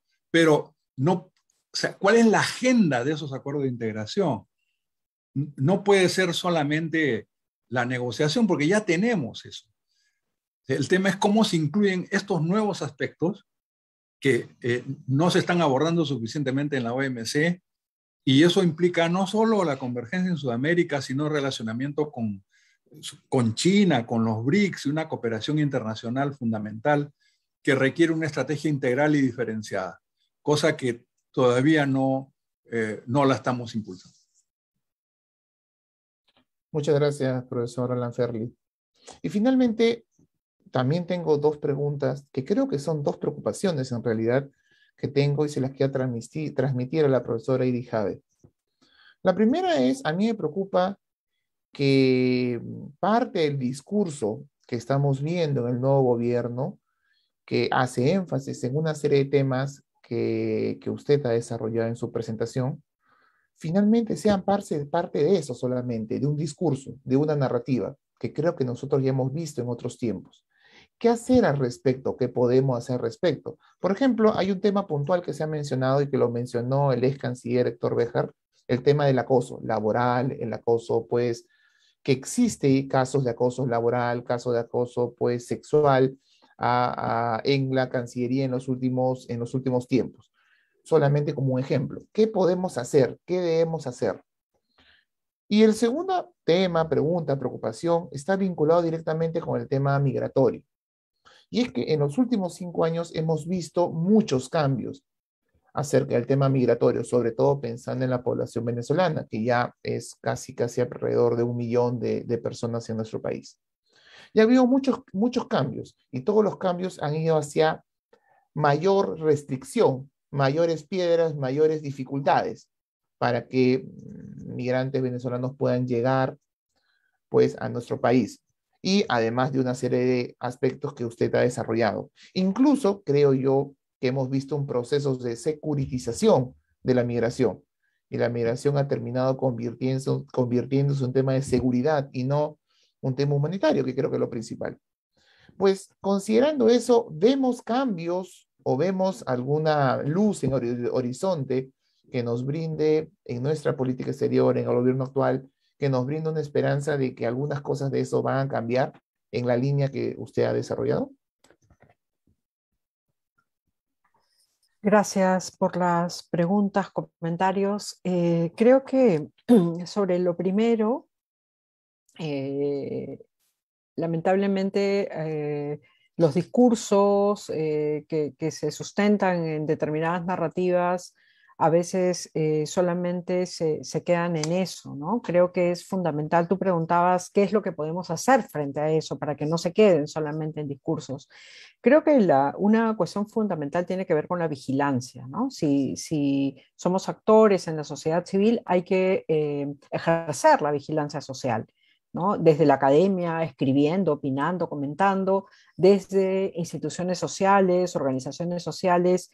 Creo que la vigilancia pasa también por tener una presencia activa, ¿no? Hay espacios del Ejecutivo que permiten ello, algunas mesas de trabajo con algunos sectores, con el Ministerio de Cultura, el Ministerio del Ambiente, el Ministerio de la Mujer, ¿no? Hay varios que tienen estos espacios de diálogo, otros no. No conozco que el Ministerio de Economía y Finanzas tenga eso, por ejemplo, pero creo que donde hay espacios sí hay que intervenir activamente para tener una vigilancia, ¿no? Mantener una vigilancia, porque el riesgo permanente de los gobiernos en el Perú los últimos años y en general en la región es que tenemos gobiernos populistas, ¿no? Y entonces con gobiernos populistas importa mucho el discurso, el gesto, los símbolos, pero a la hora que hablamos de concreción de políticas hay mayores dificultades, ¿no? Y las exclusiones que se han puesto en evidencia tan fuertemente durante la campaña electoral, después se pueden diluir, digo, en la agenda de los gobiernos, ¿no? Entonces sí me parece que es bien importante mantener esta vigilancia. Y en segundo lugar, sobre la segunda pregunta acerca de la migración, creo que efectivamente, ¿no? Hay el incidente en la frontera de Perú con Ecuador en enero, cuando se militarizó la frontera, nos exhibe lo que tú señalas, ¿no? Este securitismo, esta suerte de penalización de quien cruza la frontera o de quien intenta llegar hacia estos países, ¿no? Y creo que hoy lo que estamos hablando en el Perú, en la región, Perú, Colombia, Ecuador, Chile, estamos recibiendo un fenómeno migratorio que probablemente en Europa haya mucha más experiencia sobre eso, ¿no? Y creo que los fenómenos migratorios implican no solamente una parte punitiva, penal, de seguridad, sino sobre todo de integración, ¿no? Porque desde el punto de vista económico es también un actor activo para el empleo, para la introducción de nuevas habilidades o nuevas experiencias, distintas disciplinas, profesiones. Y desde el punto de vista social también hay aquí un relacionamiento con la población peruana. Entonces, de lo que hablamos es más bien de una integración con personas que algunas vienen para quedarse, ¿no? Algunos van a regresar, por supuesto, cuando Venezuela transite, ojalá, hacia una democracia, pero hay muchas personas que ya están generando familias aquí, ¿no? Y entonces creo que como perspectiva es bien importante también que el gobierno mire la situación de la población migrante desde distintas políticas, ¿no? Desde salud, para garantizar los servicios de salud, desde educación, para incorporar el acceso a las instituciones educativas, y no solamente que lo mire, a nosotros nos ha caído en el Perú, la población venezolana la hemos recibido con una superintendencia de migraciones que ve los aspectos administrativos, que ve los trámites, pero no tenemos una oficina especializada en ver la migración. En Cancillería también hay una oficina especializada para ver la gestión, ¿no? La calidad migratoria, pero no tenemos una mirada más integral, ¿no? Y creo que eso es lo que hace falta.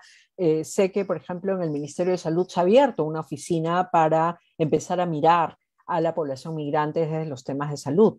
Entonces, lo propio se va a tener que ir haciendo en los otros sectores para poder pensar estas formas, estos formatos, estos mecanismos para poder generar esta integración con la población venezolana, ¿no? Lo hace la cooperación internacional, pero en realidad le toca a nuestro país, le toca al Ejecutivo asumir esa tarea, ¿no?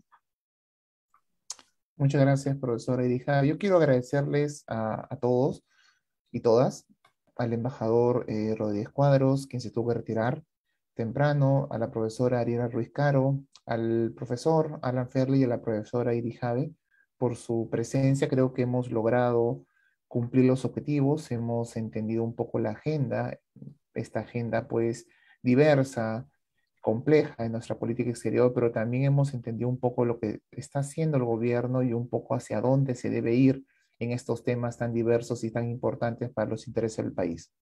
También quiero agradecer a la Facultad de Ciencias Sociales, a la especialidad, a la nueva especialidad en Relaciones Internacionales de la Universidad Católica y al grupo de investigación sobre política sobre peruana que justamente yo dirijo, que han organizado este evento. Esperamos organizar más eventos en el futuro cercano y agradeciéndoles nuevamente a todos y todas nuestras panelistas y a todos los que nos han visto hasta esta hora.